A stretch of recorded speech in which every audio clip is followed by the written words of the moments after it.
nag-positive po yung test ko. Hindi ko pa alam nung una kasi akala ko trangkaso lang talaga siya.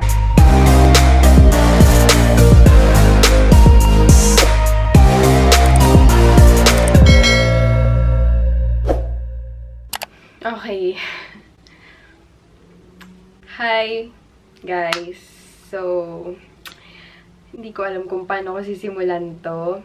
Pero, gusto ko lang sana mag-update ng buhay ko sa inyo kasi alam kong medyo matagal ako nawala dito sa YouTube. Yan. First, kaya ako medyo matagal nawala sa YouTube kasi nung December and nung mga nakaraan talaga, sobrang busy talaga namin.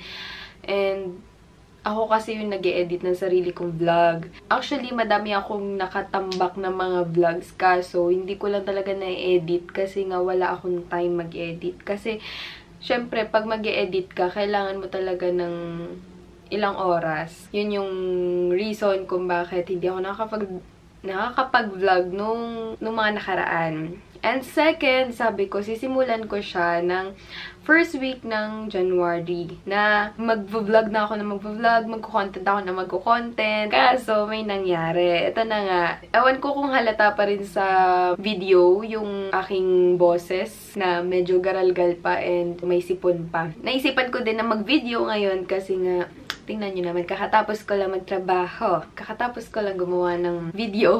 And ayun, nakaayos ako. Why not? Ngayon na lang ako mag-vlog. Ngayon na lang ako mag-vlog ng life update kasi ang ganda ko ngayon. Ganon. Char. Yun na nga. Eto, paano ko ba sasabihin to?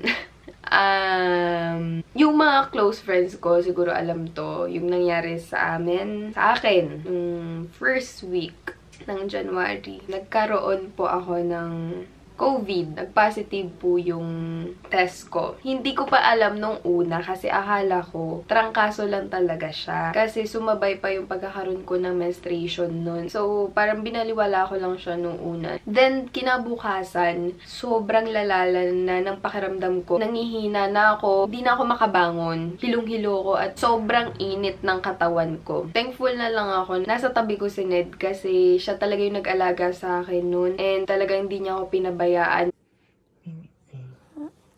Nawa po ako. Napo. Ito.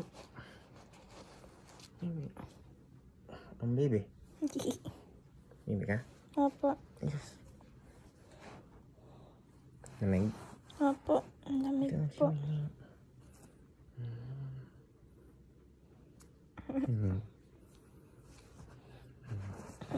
Para bumaba yung init. Napo. Yes. Nung mismong day na din na yun, nagpa-test ako, nagpa-swab ako, and yun nga, lumabas, positive. Syempre, nag-quarantine agad ako dito. Magkakasama na kami nila Kuya Matt, nila Sai, before nun. So, alam na namin na lahat kami quarantine kasi magkakasama kami and ayun, dalawa kaming nag-positive nung gabing yun. Kaya, kailangan talaga namin mag-quarantine lahat. Kinabukasan, medyo naging okay na pakiramdam ko, pero andun pa rin yung lagnat. Thankful na lang din kami kasi nandyan si Kuya Matt. Tinutulungan niya kami na gumaling, tsaka talagang inaalagaan niya kami. Siya yung nagluluto para sa amin, tsaka binibilan niya kami ng mga gamot. Sa mga gusto din palang malaman ko anong mga gamot yung tinake namin para maging okay kami. Ito yung tinake namin. Gusto ko na din isingit. Ito, Sinotab. Yan. Kasi ito, paracetamol siya plus pang din sa sipon. Hindi ako nagkaroon ng ubo. Ang nagkaroon ako sipon. Then, ito, Deflam. Para sa throat. Kasi syempre nag-i-stay yung virus sa throat. Nagbabactidol din ako nun. Hanggang ngayon, nagbabactidol ako. Kasi para mawala na ng tuluyan yung virus sa throat ko. Kasi nag-i-stay nga siya dito. Tsaka itong Betadine throat spray. And syempre itong vitamins na Immune Pro. Sabi ng karamihan, pampalakas daw talaga ng katawan to, ng resistensya. Feeling ko naman effective siya. Ayun, yun yung mga ininom namin. Ka-third day ko, dun ako nagkaroon ng sipon. Sinubukan ko talagang mag-vlog nun kasi sabi ko, isisingit ko siya sa vlog ko na life update. Hello guys, pang day 3 ko na ngayon na masama pakiramdam pero laban lang. Ano ba? Ngayon, nahihirapan akong huminga kasi dahil sa sipon. Kasi ngayong pangatlong araw ko na may sakit, ngayon lang ako nagkasipon. Carry bells pa din naman. Hindi siya tulad nung day 1 ko na sobrang hindi kaya ng katawan ko na bumangon. Ngayon, medyo nakakabangon-bangon naman na ako. So, laban lang.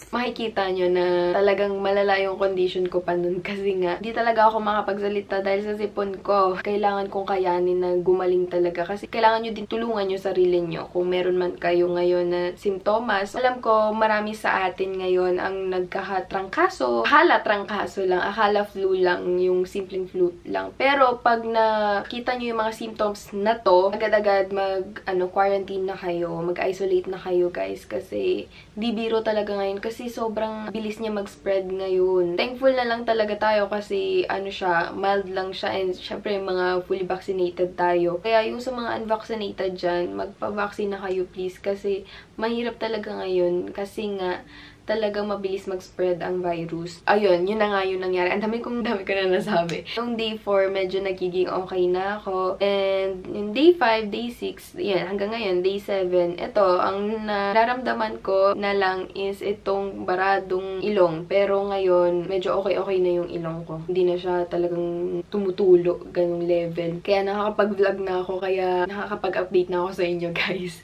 And nakapagtrabaho na din ako kanina. Ano pa ba sasabihin ko? Yun, gusto ko lang mag-update talaga sa inyo ng buhay ko, ng buhay namin. And ngayon, syempre, quarantine pa rin kami. Gusto namin na makasure, ganun. Pero magpapa-test ulit kami, siguro sa day 12 namin, para makita namin kung okay na kami lahat. Si Ned, sore throat lang din naramdaman. Buti na lang talaga okay si Ned. Thankful talaga ako na nandyan siya sa tabi ko. So, gusto ko lang kayong mag-ingat. Di biro ngayon kasi mabilis talaga mag-spread ang virus and always kayo mag-wear ng mask. Tsaka, as much as possible, lagi talaga kayo mag-vitamin C, lagi kayo mag-vitamins. Protection nyo yan sa katawan nyo. Ngayon, siguro pag naging sobrang okay na ako na wala na tong sipon na tong nararamdaman ko, magtutuloy-tuloy na to, itong vlog ko na to. And 2022 ang ating year. Claim na natin, 2022 ang year natin. Ang goal ko talaga, tsaka goal din ni Babs, is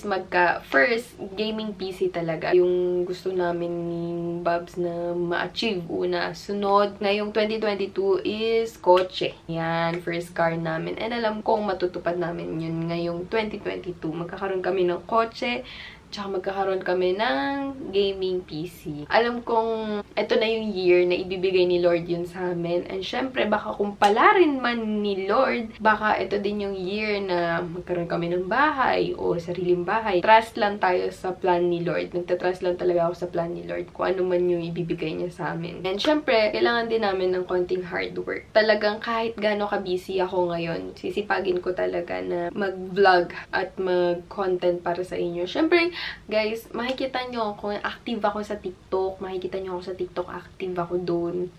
Hindi ako active gaano dito sa YouTube, pero makikita nyo ako sa TikTok. Tsaka sa Instagram ko din, guys. Makikita nyo yung life updates ko din sa Instagram story ko. Kaya follow nyo din ako doon. So, ayun lang. Yun lang siguro yung i-update ko sa buhay ko ngayon. Ang dami-dami ko na naman nasabi. Ang dal-dal-dal ko, no? Comment down below, guys, kung ano yung mga gusto nyong gagawin ko ngayon 2022 na mga contents, na mga vlogs, mga suggestions nyo. Ayun lang guys, sana nakatulong din to, sana nakapagbigay din ako ng knowledge sa inyo. Mag-ingat kayo palagi guys, and huwag nyo kakalimutan lagi mag-pray. God bless.